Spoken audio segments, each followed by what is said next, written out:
Aula 67. Causas, efeitos e impactos de incêndios florestais, beleza? Agora incêndios florestais.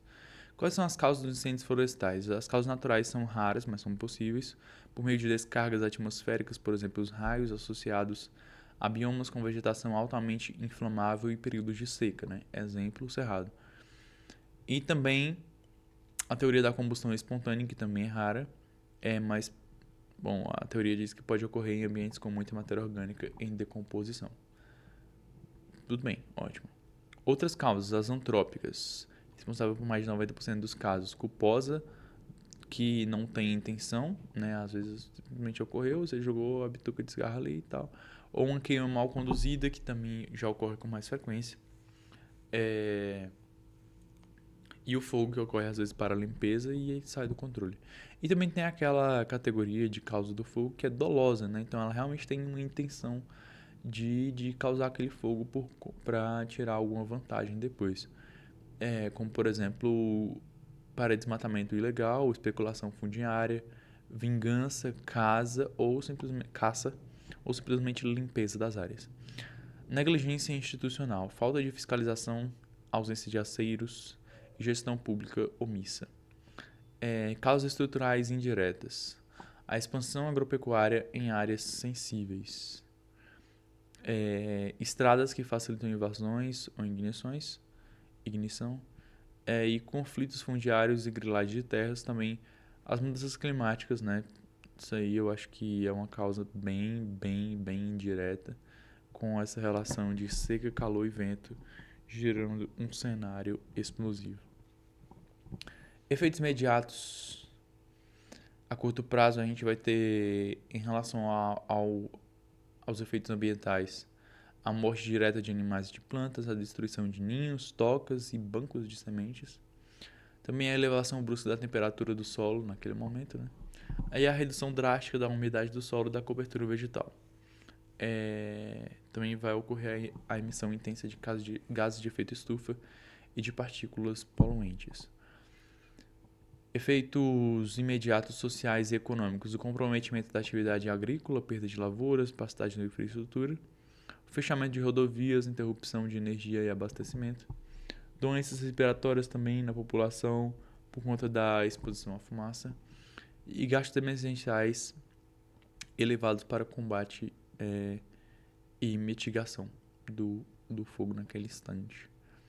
Impactos ambientais de médio e longo prazo, a gente vai ter erosão e assoreamento, que vai se desdobrar numa área sem vegetação, uma chuva que carrega o solo, causando turbidez e perda fértil.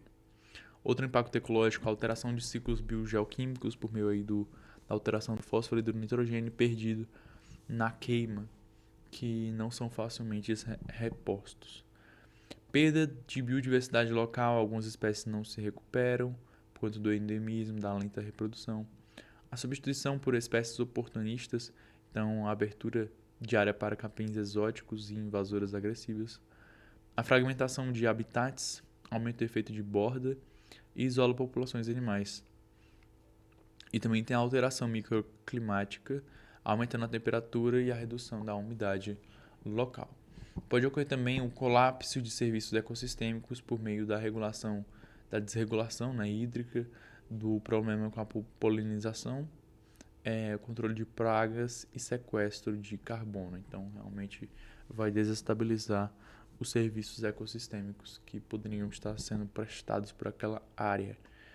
Impactos econômicos e sociais, agricultura e pecuária, perda de produtividade, danos à infraestrutura e fertilidade do solo. Então, isso aqui muitos agricultores ainda precisam aprender, que o fogo vai causar a infertilidade do solo, né? Então vai queimar muito nutriente ali. Em termos de saúde pública, vai ter um impacto de aumento de doenças respiratórias, como asma, bronquite, até mesmo infarto. Na educação e mobilidade, aulas suspensas por falta de fumaça, por fumaça, estradas fechadas. Então, ano passado ocorreu. Por exemplo, a UNB, que hoje tem 50 mil estudantes, passou alguns dias sem aula por conta que as fumaças realmente estavam bastante densas. Turismo ecológico vai ter a consequência na redução de visitantes, prejuízo à unidade de conservação. Em termos de seguros e créditos rurais, aumento de risco, inadimplência e retração de crédito. Quanto a gastos públicos emergenciais, o combate à logística, indenização e assistência a famílias, né, que nada podem perante a grandes queimadas. Responsabilidade e dano ambiental. O incêndio pode configurar crime ambiental e gerar responsabilidades múltiplas. Um tipo de responsabilidade administrativa vai ter o fundamento legal de multas, embargos e apreensões. A civil, reparação integral do dano, responsabilidade civil. E responsabilidade penal, segundo a Lei 9.605 de 98, lá no seu artigo 41, pode causar reclusão de 2 a 4 anos.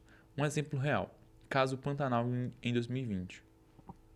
Empresários e pecuaristas responderam por incêndios dolosos em áreas públicas e privadas, com perícia confirmando origem e impacto sobre áreas protegidas. Medidas de mitigação e resposta. Antes tinha a prevenção por meio de ação de educação, aceiros, queimadas prescritas e monitoramento meteorológico. Na etapa de durante, na etapa da resposta propriamente, vai ter o combate terrestre e aéreo, isolamento da área e evacuação, se necessário. E também vai ter a etapa de recuperação, com diagnóstico de dano, com protocolo de recuperação de áreas degradadas e também o replantio.